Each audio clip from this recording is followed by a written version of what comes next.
అసలు ఎందుకయ్యా ఈవిడికి ఆ వార్త చెప్పారు? వచ్చి వీధి నాటకం ఆడుతోంది. చూసేవాళ్ళు ఏమనుకుంటారు? కన్న కూతుర్ని కూడా చూడదేమని కసాయి వాళ్ళని మనల్ని అనుకోరు. అసలు ఈ వార్త ఈవిడికి చెప్పడమే తప్పు. తెలిసిన తప్పు తన మీద ఉంది కాబట్టి తల వంచుకుని ఇంట్లో కూర్చుని ఏడవాలి. కానీ ఇక్కడికి వచ్చి నాటకాలేమిటి? వెళ్ళమంటున్నాను, వెళ్ళు. తప్పు నాదే మావయ్య.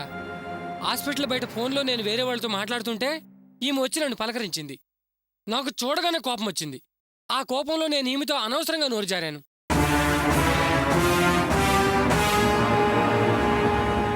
నీ మూలంగానే అర్చనకి ఇలా అయిందన్నా. అంతే. ఎక్కడ లేని ప్రేమ చూపిస్తూ నేను నా కూతురుని చూడాలంది. నా పాటికి నేను వచ్చేసా. నన్ను ఫాలో అవుతూ ఇక్కడ దాకా వచ్చుంటుంది. ఎందుకమ్మా మమ్మల్ని విసిగిస్తావు? కుదరదని చెప్తున్నారుగా, వెళ్ళా. మీ అందరి కోపం ఎందుకు నాకు తెలుసు. మీరందరూ దాని మీద ప్రేమ చూపిస్తారు, అందుకనే ఇలా మాట్లాడుతున్నారు.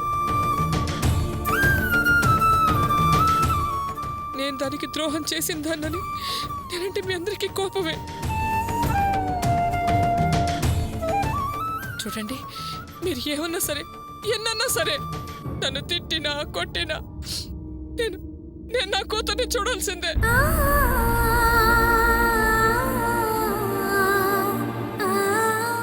దాంతో మాట్లాడి దానికి ధైర్యం చెప్పి దాన్ని ఓదార్చాలి. అప్పుడే నేను వెళ్ళేది. అందాక నేను వెనక్కి తిరిగి వెళ్ళను. నన్ను లోపలికి వెళ్ళనివ్వండి. ఏంటమ్మా నువ్వు చెప్పే ధైర్యం, నువ్వు వినిపించే ఓదార్పు మాటలు? మా కోడలకి ఎలా చెప్పుకోవాలో మాకు తెలుసు. ఆల్రెడీ చెప్పుకున్నాం కూడా. నువ్వేం మర్చిపోయిన దానికి వెళ్ళి అర్చన ఇంకా ఏడిపించాల్సిన పని లేదు. వెళ్ళా. మేం కాబట్టి ఎంతసేపు ఓపిక బట్టి మాటలతో సరిపెడుతున్నాం. అదే అర్చన అయితే మొహం మీద మేసి పొమ్మనేది. అసలు ఏ తల్లైనా లోకంలో నీలా చేస్తుందా? నువ్వు కన్న బిడ్డేగా.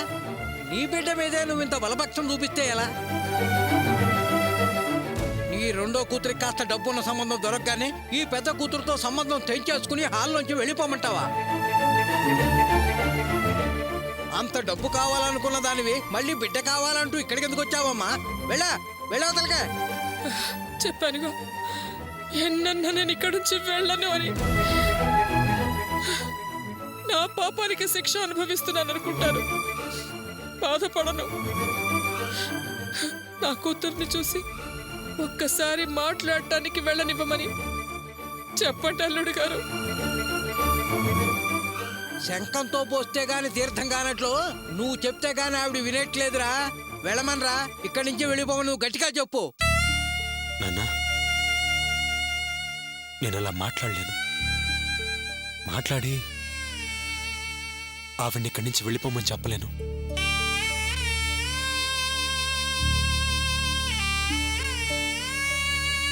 ఏమనుకోవద్దు నాన్న, నేను అలా అనలేను.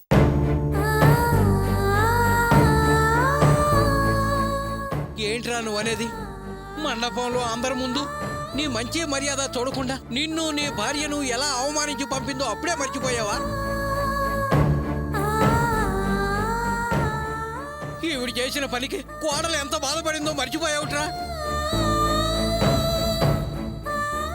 నువ్వు అనలేదు, బాధపడలేదంటే ఎలారా? కరెక్టే నాన్న,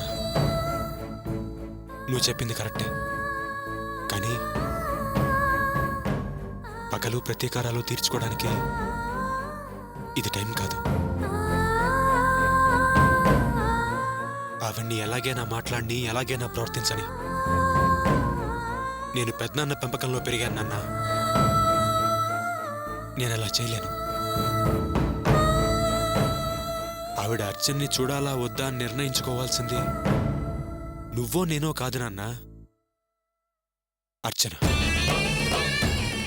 అర్చన. ఏంట్రా గోపి అలా అంటావు? వీళ్ళ గురించి నీకు తెలియదా? ఎన్నిసార్లు నిన్ను అవమానించారు, క్షమాపణలు కోరారా?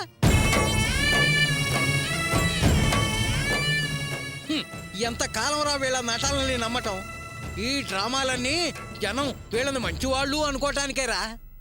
అసలు వీళ్ళ ప్రేమంతా డబ్బున్న వాళ్ళ మీదే. గౌరవ మర్యాదలు కూడా డబ్బున్న వాళ్ళకేరా.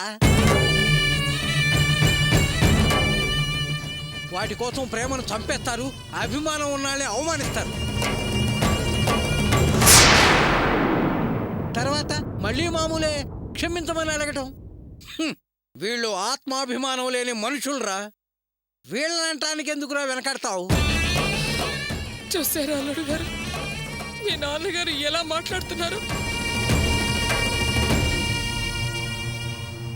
నేను అలాంటి దాన్నా? చాలే అమ్మా.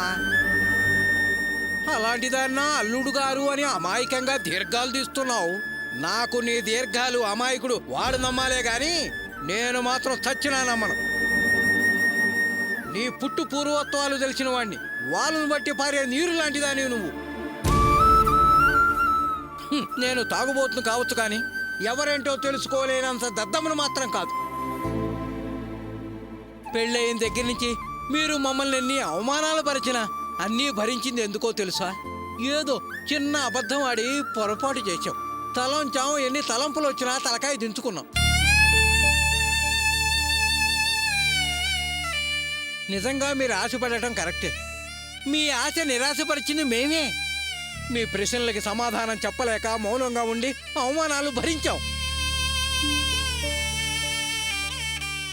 అసలు ఈ పెళ్లికి అర్చన రానంటే రానంది. కానీ నా కొడుకే అది పద్ధతి కాదు అర్చన అని చెప్పి నచ్చజెప్పి మరీ తీసుకొచ్చాడు. వాణ్ణి ఎంత అవమానపరిచారు, అది మర్చిపోతామా?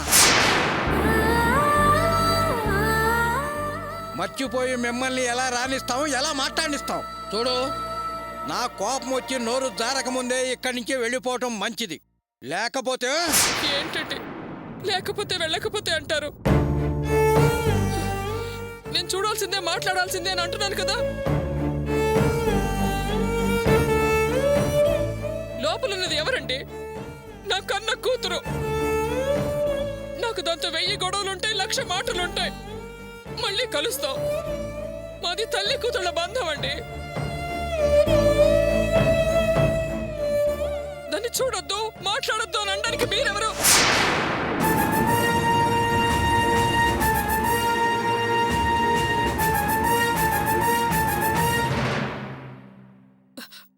అర్చన, కరెక్ట్గా చెప్పావు. నీకు నాకు మధ్య 1000 గొడవలుంటాయి, 1,00,000 మాటలు అనుకుంటాం. అవి మనం మాట్లాడుకోవాలి, ఇచ్చి పుచ్చుకోవాలి, మాట్లాడి తీర్చుకోవాలి. అమ్మా అర్చన, నువ్వు వీళ్ళ మాటలు విని నా మీద చాలా కోపంగా ఉండుంటావు. నిన్ను ఎలా ఓదార్చాలి, నీతో ఎలా మాట్లాడాలని నాలో నేనే మొదలు పడుతూ ఉన్నాను తల్లి. కానీ నువ్వు ఈ అమ్మ మనసు అర్థం చేసుకున్నావు. అమ్మతో నాకేం పని అని వదిలేయకుండా నన్ను సమర్థిస్తున్నావా అమ్మా? ఇంత మంచి మనసున్న నా బిడ్డన నేను అవమానించింది. నిన్ను వెళ్ళమన్నానని నువ్వు చాలా బాధపడ్డావు కదమ్మా. అర్చన, నువ్వెందుకమ్మా బయటకు వచ్చావు? మేము మాట్లాడుతున్నాం కదా. వద్దు మావయ్య, వద్దు. మగవాళ్ల కంటే ఆడవాళ్లకే కన్నబిడ్డ ప్రేమేంటో బాగా తెలుస్తుంది. ఎందుకంటే ఆ ఆడపిల్ల మళ్ళీ తను తల్లవుతుంది కాబట్టి. నిన్నటి వరకు నేను కడుపుతో ఉన్నాను. ఆ కడుపు తీపేమిటో, తల్లి కావడం ఏంటో, తల్లితో ఆ బిడ్డ సంబంధం పూర్తిగా తెగిపోతే ఆ బాధ ఎలా ఉంటుందో, ఆ తల్లి బిడ్డ కోసం పడే ఆవేదన ఏంటో, ఆ బాధ ఎంత బలమైందో అన్నీ తెలుసుకున్నాను.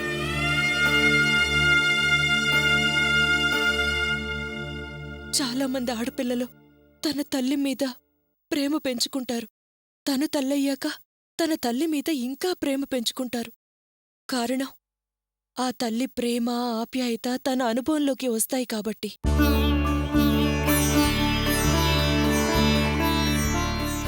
నేను కూడా కొత్తగా ఆ తల్లి ప్రేమేంటో తెలుసుకున్నాను.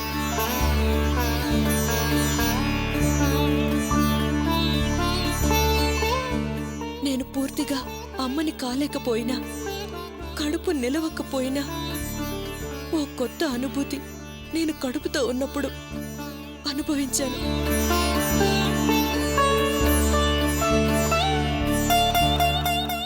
కడుపు పోయాక నేను చాలా బాధపడ్డాను. అమ్మ అర్చన, అమ్మ మీద కూతుళ్ళకి అన్ని అధికారాలుంటాయి. ప్రేమిస్తారు, కోప్పడతారు, విసుకుంటారు. చివరికి ప్రేమేనమ్మా తల్లి కూతుళ్ళ మధ్య ఉండేది. ఆ ప్రేమ నీ దగ్గరుంటుందనే నమ్మకంతోనేనమ్మా నేను నీ దగ్గరకు వచ్చింది. నా నమ్మకం నన్ను మోసం చేయలేదమ్మా.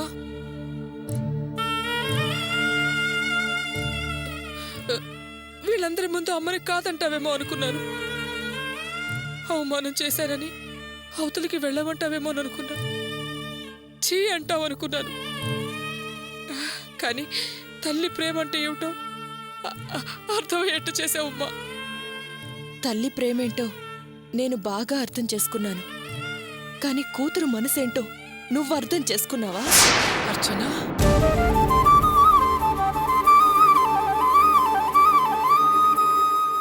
అదే నువ్వు అర్థం చేసుకొనుంటే నాకు ప్రాణం పోసి పెంచిన తల్లివి, నేను ఊపిరి పోసి పెంచాల్సిన నా బిడ్డ పోవడానికి కారణం అయ్యుండేదానివా?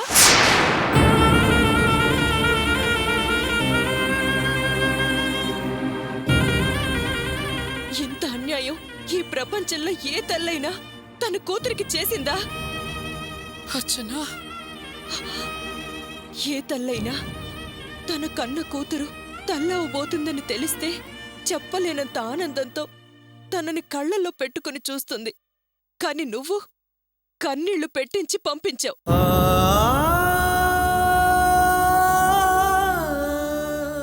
తన కూతురు కడుపులో బిడ్డని మోస్తుందని తెలిస్తే తల్లి కడుపులో పెట్టుకుని చూస్తుంది. కాని నువ్వు గడప దాటి వెళ్ళమన్నావు.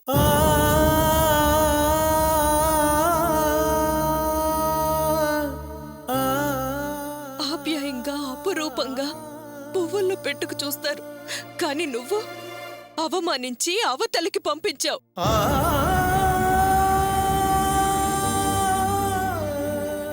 సీమంతం చేసి కొత్త బట్టలు పెడతారు. కాని నువ్వు అల్లుడి చొక్కా పట్టుకుని బయటికి గెంటేశావు.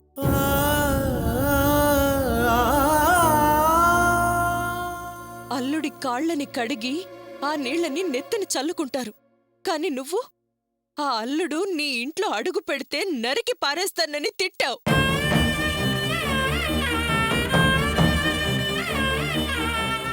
ఎవరైనా అమ్మమ్మ అవ్వాలని ఆశగా ఎదురు చూస్తారు.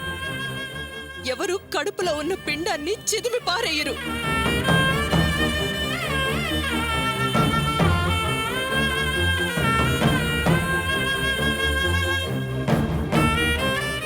తన కూతురు తల్లయ్యేంత వరకు తన మనసుకి ఏ ఇబ్బంది కలగకుండా కలిగించకుండా చూసుకుంటారు. కాని నువ్వు నీ రెండో కూతురు సంబంధం కుదిరిన రోజు నుంచి మమ్మల్ని అవమానిస్తూనే ఉన్నావు.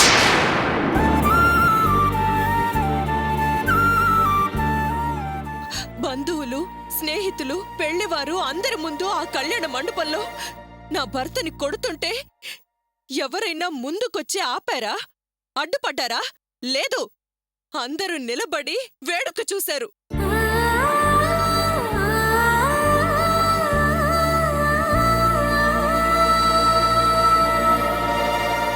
అప్పుడు నాకెంత బాధ కలిగిందో తెలుసా?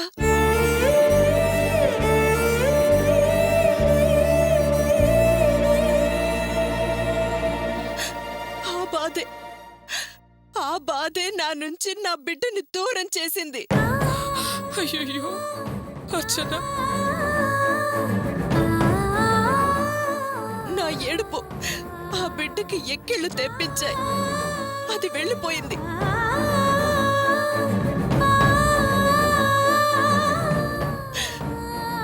నా కన్నీళ్లలో మునిగిపోయి ఊపిరాడక ఊపిరి వదిలేసింది.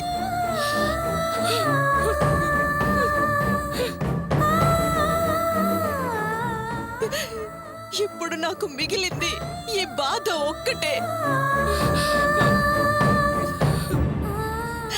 దీనికంతటికి కారణం ఎవరు తెలుసా? నువ్వే. అర్చన,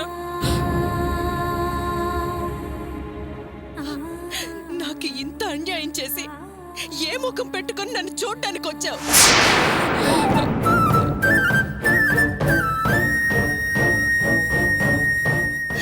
ఓ, నేను అవమానపడి నా బిడ్డని పోగొట్టుకుని కుమిలి కుమిలి ఎలా ఏడుస్తుందో అని సరదాగా చూసి వెళ్దామని వచ్చావా?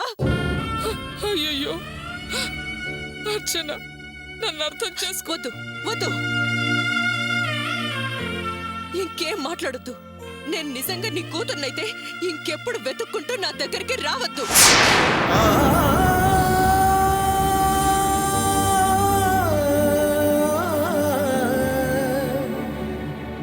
ఎప్పుడైతే ఆ కళ్యాణ మండపంలో అందరి ముందు నా కన్నీళ్ల సాక్షిగా నీతోటి నీ కుటుంబంతోటి నా మనసు మీద ప్రమాణం చేసి ఏ బంధుత్వం సంబంధం లేదని అన్నానో అప్పుడే ఆ బంధాలు పూర్తిగా తెగిపోయాయి. అంత మాట అనక.